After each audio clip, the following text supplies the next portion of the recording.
ఒక వైరస్ ఇప్పుడు చైనాని వణికిస్తోంది. HMPV human meta pneumo virus.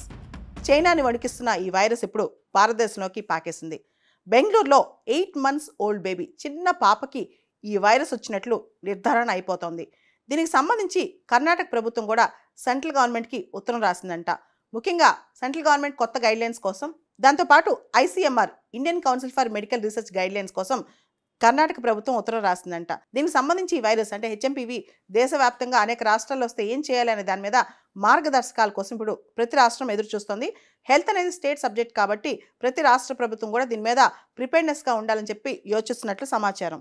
Chinese centre for disease control CDC ప్రకారం ఇది ఒక రెస్పిరేటరీ ఇల్నెస్ అంట. ఈ వైరస్ హెచ్ఎంపీవీ అనేది న్యూమోవైరిడే ఫ్యామిలీకి చెందింది మరియు మెటా న్యూమో వైరస్ జీనస్ అనమాట. అఫీషియల్ గా ఈ వైరస్ అనేది హెచ్ఎంపీవీ అనేది చైనాలో 2001లో డచ్ రీసెర్చర్స్ తీసుకొచ్చారంట బయటకి. అంటే వాళ్ళు దీన్ని డిటెక్ట్ చేశారంట. కానీ ఎప్పటి నుంచో చైనాలో ఉందంట. జనరల్గా వింటర్లో అంటే శీతాకాలంలో ఈ వైరస్ చాలా క్విక్గా చాలా ఫాస్ట్గా ప్రబలుతుందంట. ఈ వైరస్ హెచ్ఎంపీవీకి ఉన్న సిమ్టమ్స్ ఏంటి, అసలు ఎలా తెలుస్తుంది మనకి ఇది వచ్చిందంటే, కేవలం కోల్డ్, జలుబు చేస్తే మనకి ఎలాంటి సిమ్టమ్స్ ఉంటాయి, మనిషితో మనిషి కాంటాక్ట్, ఆల్రెడీ వైరస్ ఉన్న వ్యక్తితో కాంటాక్ట్, కంటామినేటెడ్ ఎన్విరాన్మెంట్, అదేవిధంగా ఇది చాలా ఇన్ఫెక్షియస్ అంట. కోల్డ్, కాఫ్, ముక్కులోంచి నీళ్లు, మ్యూకస్ కారటం, ఇవన్నీ రెగ్యులర్ సిమ్టమ్స్ కదా.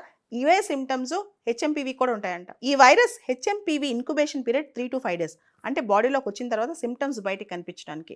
ఇది కనుక సెవియర్ అయితే, బాగా ఎక్కువైతే బ్రాంకైటిస్ కానీ న్యూమోనియా కానీ వీటికి దారితీస్తుంది అనమాట. ఈ వైరస్కి హెచ్ఎంపీవీకి ప్రత్యేకమైన ట్రీట్మెంట్ ప్రోటోకాల్ అంటూ కూడా ఏం లేదు.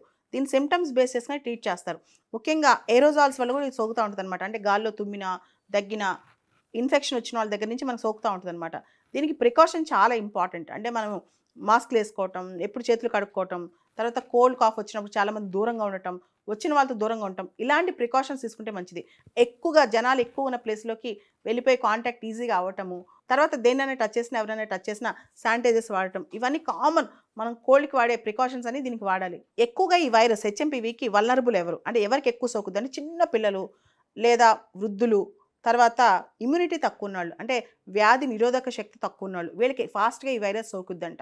ల్యాన్సెట్ గ్లోబల్ హెల్త్ రిపోర్ట్ 2021 ప్రకారం ఎవరైతే పిల్లలు, చిన్న పిల్లలు అండర్ 5 అనమాట, 5 సంవత్సరాల వయసు కంటే తక్కువ ఉన్న వాళ్ళు ఉంటారో, వాళ్ళు ఎవరికైతే ఎక్కువ రెస్పిరేటరీ ప్రాబ్లమ్స్ ఉంటాయో 1% మంది వాళ్ళలో ఈ హెచ్ఎంపీవీ అనే వైరస్ వల్లే ఎక్కువ చనిపోతుంటారంట. చైనా కూడా ఇప్పటికే ఆ దేశంలో ప్రబలుతున్న వైరస్ హెచ్ఎంపీవీకి సంబంధించి గైడ్ లైన్స్ ఇచ్చింది.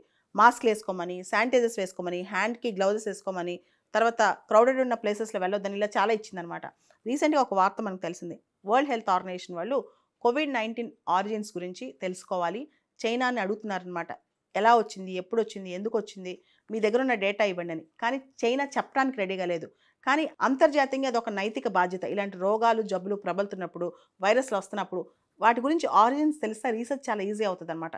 హెచ్ఎంపీవీ కూడా అదే పరిస్థితి. ఇది ప్రపంచంలో ఎన్ని దేశాలకు వెళ్తుందో, భారతదేశంలో ఎంత ఎఫెక్ట్ అవుతుందో ఇప్పుడు ఎవరికి అర్థం కాని పరిస్థితి అనమాట. మొదటి కేసు అయితే భారతదేశంలో నమోదైనట్టు మనకు అర్థమవుతోంది.